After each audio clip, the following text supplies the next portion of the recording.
Title: When Power Backfires. I stared at the blinding pink slip tucked under my windshield wiper, my stomach plummeting as I read, $150 fine, driveway violation. I blinked, rereading the bold black letters. This was our own driveway.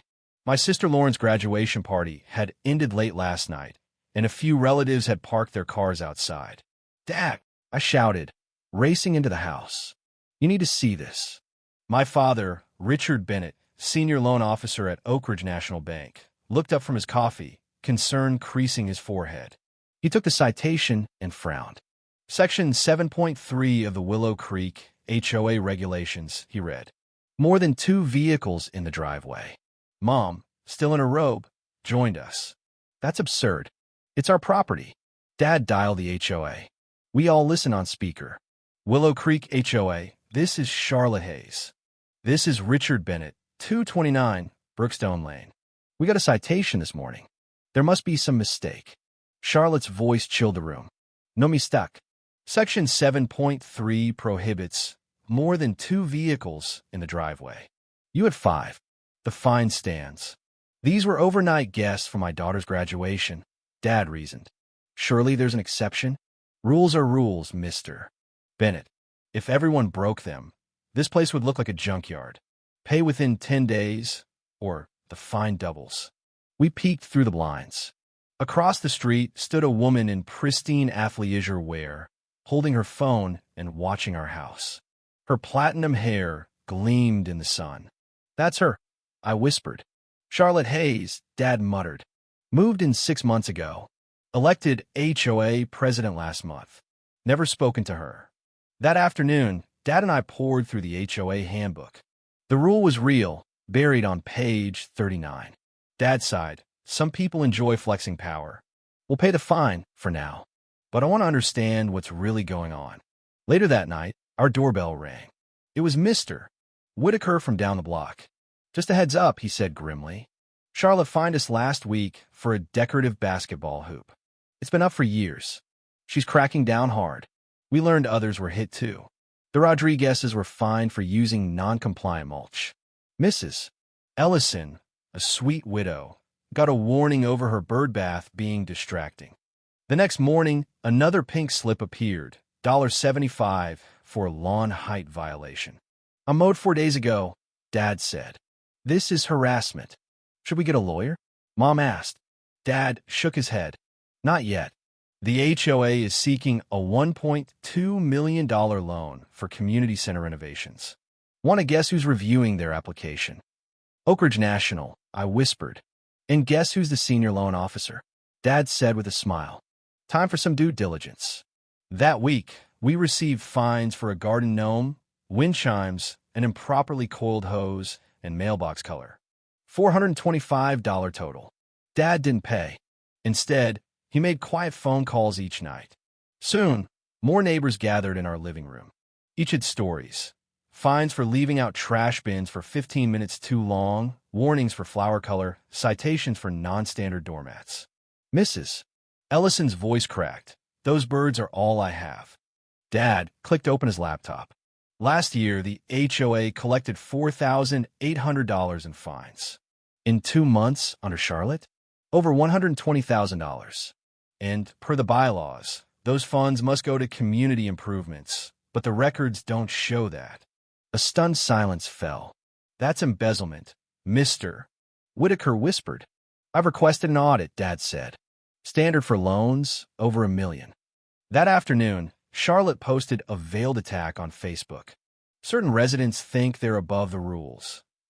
Walking our dog Max, I noticed Charlotte's friend, Melanie, had a massive RV parked in her side yard. The very rule used against us forbade that. I took a photo. At dinner, Dad laid out his plan. Attend the next HOA board meeting. Make everything public.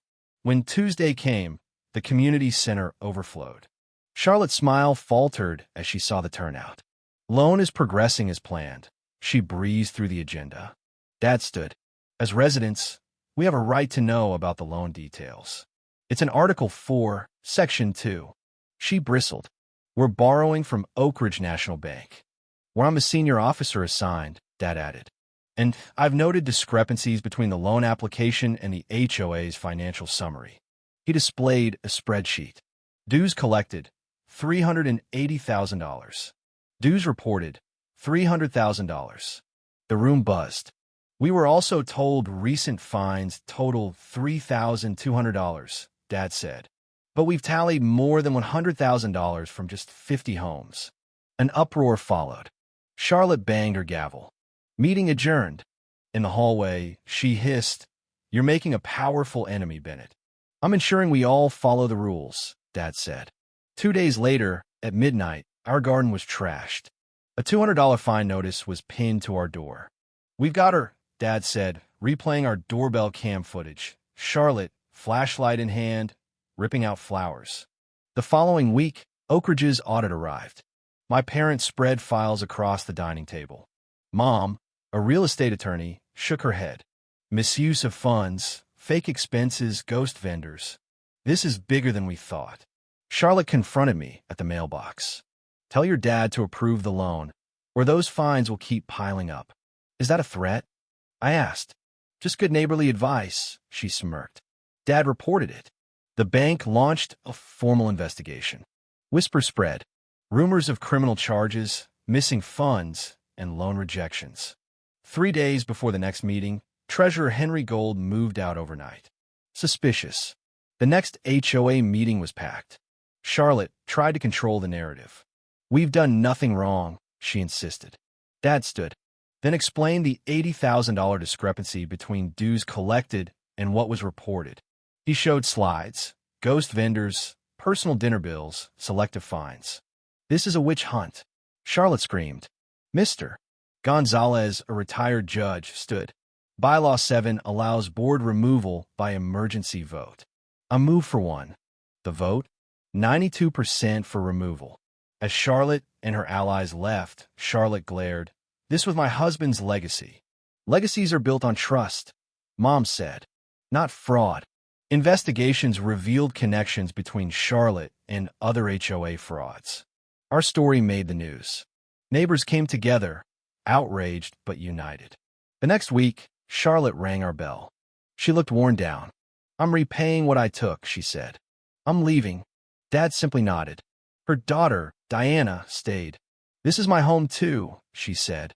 "Maybe we can be friends now." New bylaws were passed. Mr. Whitaker was elected president, and for the first time, Willow Creek held a block party. Families laughed, danced, shared food, and no pink slips appeared. Looking around at the people, the energy, the trust restored, I realized something profound. Real power comes not from enforcing rules, but from standing together. And that's what truly transformed Willow Creek. No finis, just community.